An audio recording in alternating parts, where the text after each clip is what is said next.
Hello दोस्तों, आप देख रहे हैं टी कोड इंडियन। और आज के इस वीडियो में हम बात करने वाले हैं प्रधानमंत्री गरीब कल्याण अन्न योजना के बारे में, यानी कि PMGKAY के बारे में। भारत सरकार के द्वारा इसको 5वीं बार एक्सटेंड कर दिया गया है मार्च 2022 तक। नवंबर में ये खत्म होने वाला था। इसके तहत लोगों को मुफ्त में राशन दिया जाता है, तो इसको और 4 महीने के लिए बढ़ा दिया गया है मार्च 2022 तक। देखिए, ये जो योजना है प्रधानमंत्री गरीब कल्याण अन्न योजना, ये बेसिकली एक फूड सिक्योरिटी वेलफेयर स्कीम है। कोविड-19 के समय में क्या हुआ था, लॉकडाउन लगा दिया गया था, लोगों की नौकरियां जा रही थी और सबसे ज़्यादा जो लोगों को चिंता हो रही थी वो खाने को लेकर के हो रही थी कि उनके पास खाना कहाँ से आएगा, क्योंकि बहुत सारे लेबर लोग थे जो डेली बेसिस पे काम करते थे। तो उनके लिए खाना का सोर्स क्या था, कैसे वो मतलब खाना का जुगाड़ करते थे, भर दिन काम करते थे और उसके बाद वो खाना को अरेंज करते थे। तो यहाँ पे उनको दिक्कत ना हो, इसके लिए बेसिकली इस स्कीम को डिज़ाइन किया गया था।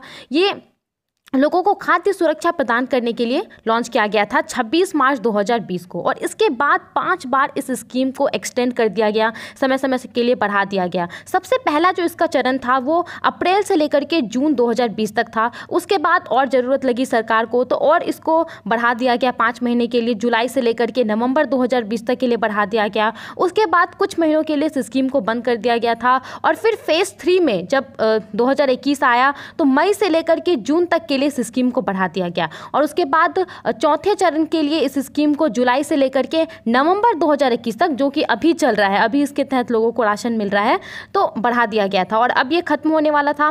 तो जो इसका 5वां फेज है, अब ये शुरू होगा दिसंबर से लेकर के मार्च 2022 तक। और इस 5वें फेज में 53,344 करोड़ रुपया भारत सरकार यहाँ पे खर्च करने वाली है। और इससे क्या होगा, इस स्कीम के अंतर्गत जो टोटल पैसा खर्च हुआ है वो हो जाएगा 2.6 लाख करोड़ रुपया। काफ़ी ज़्यादा है ये।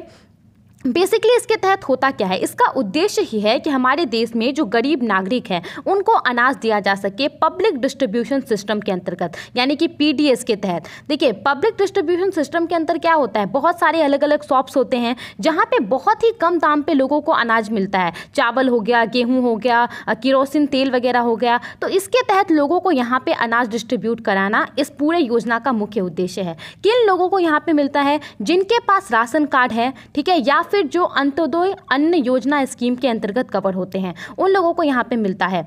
ये जो पूरी स्कीम है वो department of food and public distribution के द्वारा चलाई जाती है। और ये किसके अंतर्गत आती है, ministry of consumer affairs food and public distribution के अंतर्गत आती है। इसके तहत हर परिवार के हर मेंबर को 5 किलो चावल या फिर गेहूं दिया जाता है। अब मान लीजिए किसी परिवार में 5 लोग हैं तो उनको यहाँ पे 25 किलो हर महीने चावल या फिर गेहूँ दिया जाएगा। और हर परिवार को 1 किलो दाल भी दिया जाता है। कहा जाता है कि ये जो योजना है ये तकरीबन देश के 80 करोड़ लोगों को यहाँ पे लाभ पहुंचा रही है।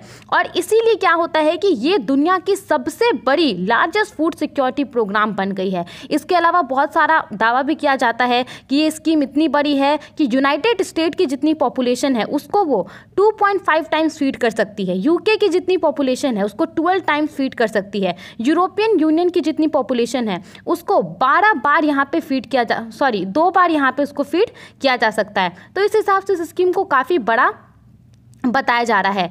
और यहाँ पे लेकिन एक इसका फेलियर भी कहा जा रहा है, क्योंकि देखिए जैसे कि डायरेक्ट बेनिफिट स्कीम है जिसके तहत लोगों को पैसे जो सरकार के तरफ से भेजे जाते हैं किसी भी चीज़ के लिए वो डायरेक्ट उनके अकाउंट में चले आते हैं। लेकिन ये जो योजना है इसमें डायरेक्ट सरकार जो है, मुख्य सरकार जो है, वो लोगों को जो ग्रेन है वो नहीं पहुँचा पाती है। बीच में कुछ लोग होते हैं, फूड डीलर्स होते हैं, विलेज काउंसिल मेंबर्स होते हैं, तो उन लोगों के द्वारा यहाँ पे सही से काम नहीं किया जा रहा है। और जितने लोगों को पहुंचना चाहिए, जो 80 करोड़ का नंबर बताया जा रहा है, क्योंकि इतने सारे लोग इस स्कीम के अंतर्गत आते हैं, राशन कार्ड से उनके पास, वो अंत्योदय अन्न योजना के अंतर्गत कवर होते हैं, तो उन लोगों को यहाँ पे बेसिकली मिल नहीं रहा है। और अगर मैं बिगनिंग में बताऊं, जब इस स्कीम को लॉन्च किया गया था तो गोवा, तेलंगाना, बिहार, गुजरात, महाराष्ट्र, तमिलनाडु, सिक्किम, लद्दाख, ये सब कुछ ऐसे स्टेट थे जहाँ पे 0 ग्रेन डिस्ट्रीब्यूट किया गया, वहाँ पे किया ही नहीं गया डिस्ट्रीब्यूट। उसके अलावा यहाँ पे बहुत सारे ऐसे स्टेट हैं जैसे कि आंध्र प्रदेश, गुजरात, झारखंड, लद्दाख, महाराष्ट्र, मेघालय, उड़ीसा, सिक्किम, तमिलनाडु, त्रिपुरा,